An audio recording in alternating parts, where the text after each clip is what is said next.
We'll get back to the Air Vice Marshal in the course of this program, but let's explore the political angle first. Jareth Tenebe is chairman of the APC in Edo State. He joins us to understand the politics, the governance questions, and the criticisms now coming from opposition voices, including former President Olusegun Obasanjo, who seem to have chided the government for negotiating with bandits instead of deploying drones and intelligence. He did say that Nigeria once had the capacity to crush criminals anywhere.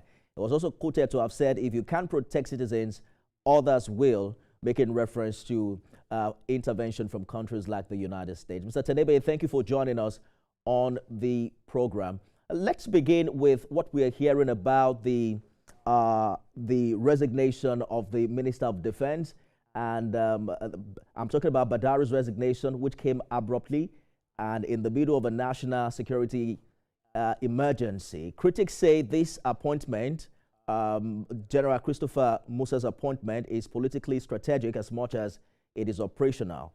Politically speaking, what does this movement tell us about the internal pressures and expectations within this administration? Well, thank you for having me. You see, what you have just seen is the typical president that we have, who is proactive when he's taking actions. There are certain things that people cannot do when it gets to certain situations, but this president can do those things. And the steps he has taken since the inception of this whole security breakdown, he has taken steps that will resolve the issue for the country.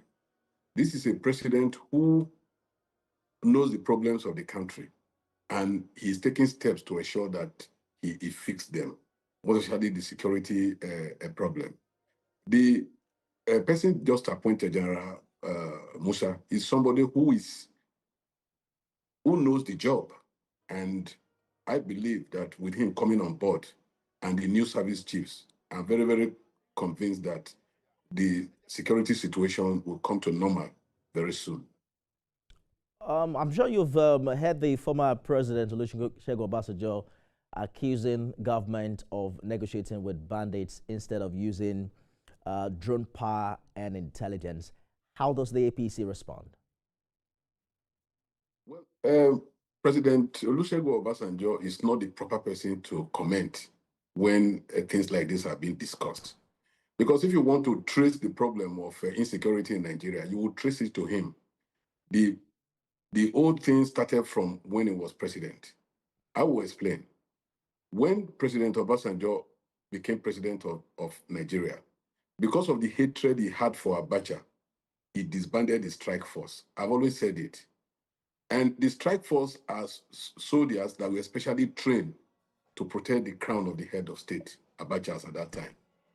They were specially trained because they need to do a job to protect. Yes, I'm on now. I can hear you. And when can you hear me now? Trained, a soldier that is trained I can hear kill. him. He knows how to kill. When the soldier is leaving the force, he goes through the rehab center where he would be reoriented and he will learn a trade that he will survive with when he gets out of. Mr. Tenebe, let's take a short break so that we can make do without that interference. We'll be back with this conversation, everyone. Please stay with us.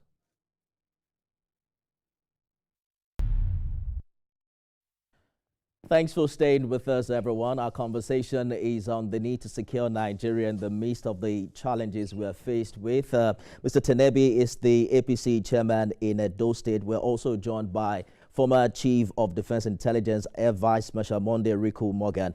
Air Vice Marshal Morgan, please stand by. We'll get back to you in a few minutes.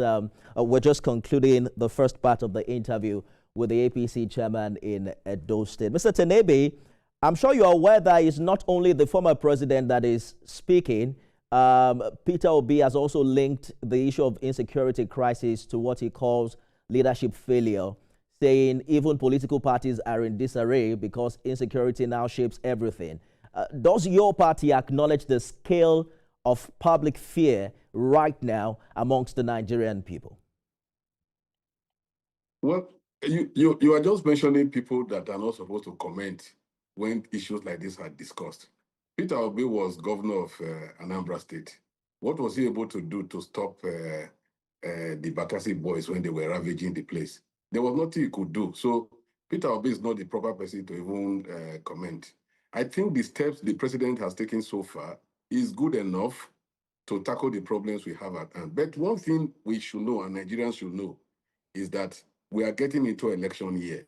If we saw it during the Goodluck Jonathan time, when the Chibok guest issue came up, and you can't rule out politics from this thing. A comment the president of the United States made, Donald Trump made, immediately made that comment, you now started seeing different things happening in the country, kidnapping all over the place, just to prove a point.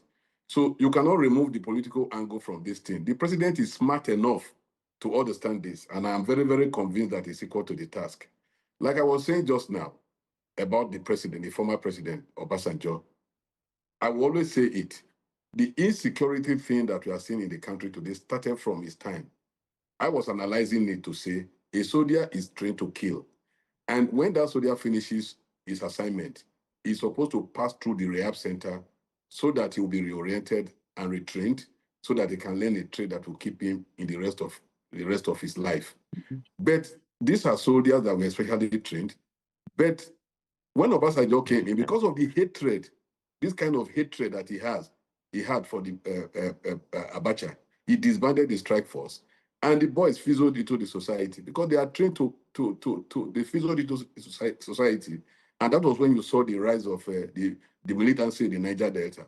When that ended, the Boko Haram thing started, and when the Americans themselves and the Europeans, when they entered Libya, after they removed Gaddafi, a part of the ragtag army came to the West Africa.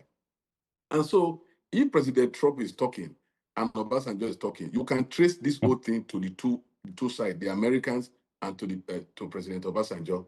So Obasanjo is not the proper person to comment when things like this are happening. And that's your opinion, and I'm sure that we're going to leave it to that and also get contrary opinions subsequently. But let me quickly bring in Air Vice Marshal Morgan into this conversation.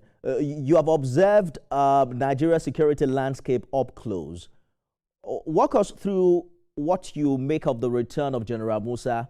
What does this signal at this particular moment for Nigeria? We're going to reschedule this conversation with you because there are some breaks in audio, so we couldn't hear you clearly. But we're hoping that our producer will be able to reach you and then bring you to our studio so we can sit down and talk more exhaustively on this matter. But thank you so much for joining us on the show today. Thank you very much. And God bless you. Let us get back to Mr. Tenebe.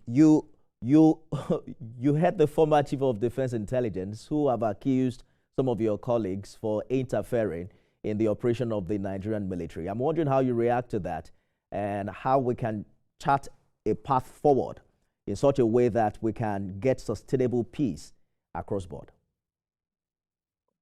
Like he said just now, the new Minister of Defense just left the army not just quite long, and he just came in. So he understands the structure of the army. He knows where problems are. So the idea of having a raw civilian as a Minister of Defense is no longer there. So I am sure it is tackling that problem that made the president took this decision that he has just taken to bring General Musa as the Minister of Defense. I am sure you now have a Minister of Defense who will relate directly with the president and also the service chiefs. So I believe that problem is just being tackled. The problem the Air Vice Marshal just raised are just being tackled by the president by bringing General Musa, who is very grafted in all of this to bear right now. Is there a sense, because I'm sure we have to go now, is there a sense to which you acknowledge that insecurity is fast becoming a major political challenge for Mr. President ahead of his intention to run again in 2027? Yeah, like I said, now when election year is coming, there are bound to be certain things. You cannot rule out politics from what is happening right now. And a lot of people are making money from within the system. A lot of people who want to fight us, seeing the president has that it is very impossible for the president not to win the election coming. So they might have just decided to bring in another strategy to try to slow him down. But the president is smarter than every other person, and he has tackled the problem and is tackling it. I'm sure within the next few months, this security will it will tackle it to the barest minimum. We're counting on that. Every Nigerian is. Jareth Tinubu is APC chairman in Edo State. Thank you so much for talking to us on the program today. Thank you. And former Chief of Defense Intelligence Air Vice Marshal Monday Rico Morgan retired, joined us earlier on the show as well. We're hoping to reconnect with him subsequently for a more exhaustive conversation on this matter. That's our show today. I am Nifemi Oguntoye. See you again soon.